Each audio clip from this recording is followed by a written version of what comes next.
Omicron virus का एक variant जो है वो पूरी दुनिया के अंदर बढ़ रहा है और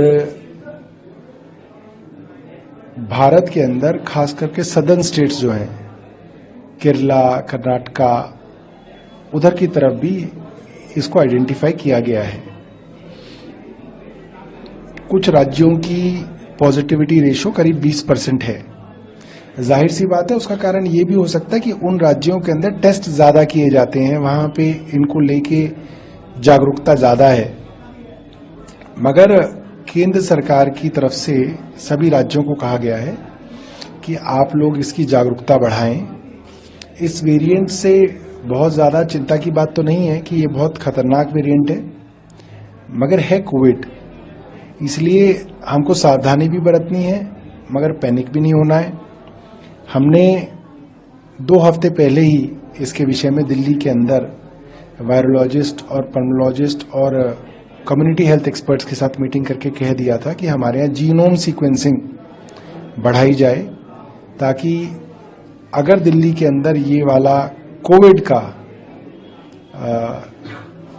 जो वेरिएंट है वो दिखता है तो हम लोग अलर्ट पे जाएं। साथ ही जो है हमारे यहाँ कोविड के लिए जो तैयारियां थी उसको दोबारा से हम लोग जो है दुरुस्त कर रहे हैं, चाहे ऑक्सीजन सप्लाई का मामला हो, चाहे बेड का मामला हो, उस सब को जो है हम लोग रिव्यू कर रहे हैं।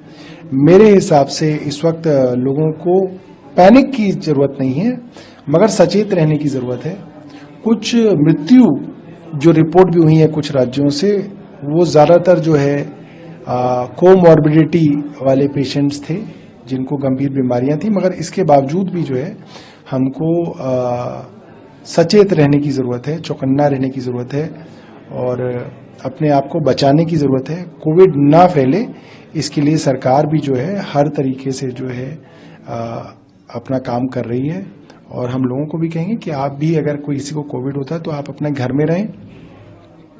अभी तक जो इस वेरिएंट के पेशेंट्स हैं 90% से ज्यादा पेशेंट जो हैं वो घर में ही ठीक हो रहे हैं, होम आइसोलेशन में ठीक हो रहे हैं। बहुत कम % लोग हैं जिनको ऑक्सीजन की या वेंटिलेटर की जरूरत पड़ रही है, तो ये सारी चीजें बेहतर है। अभी दिल्ली के अंदर इस तरीके का ट्रेंड जो है नहीं देखने को मिला है, बहुत ही कम जो है इस तरीके का संक्रमण देखा जा रहा है। अभी फिलहाल कोई चिंता की बात नहीं है, मगर क्योंकि साउथ में ही शुरुआत होती है, फिर वो धीरे धीरे महाराष्ट्र की तरफ बढ़ता है, फिर वो वेस्ट की तरफ बढ़ता है और ईस्ट की तरफ बढ़ता है। और क्योंकि दिल्ली के अंदर अंतर्राष्ट्रीय फ्लाइट्स बहुत सारी हैं, अंतर्राष्ट्रीय यात्री आते हैं, इसलिए दिल्ली के अंदर जनरली और बॉम्बे के अंदर इस तरीके की शुरुआत होती है। एयरपोर्ट पे क्या फ्रिस्किंग चेकिंग की कोई ये कुछ हेल्थ मिनिस्टर्स ने केंद्र सरकार के मंत्री से पूछा था कि क्या एयरपोर्ट पे कोई प्रोटोकॉल केंद्र सरकार जारी कर रही है, तो इसका जो है मुझे नहीं लगता कि कोई अभी इस तरीके की तैयारी केंद्र सरकार ने की है। मॉक ड्रिल को लेकर कोई चर्चा हो? मॉक ड्रिल के लिए कहा गया है, हमने पहले भी मॉक ड्रिल की थी, मैंने कहा भी है कि हम समय समय पे मॉक ड्रिल करते रहें और हमने जो हमारे ऑक्सीजन प्लांट्स हैं उन सब के लिए जो है अपने प्रशासन को कह दिया है कि वो सब जो है सही रहें और काम पे रहें, इसको देखा जाए, इंश्योर किया जाए।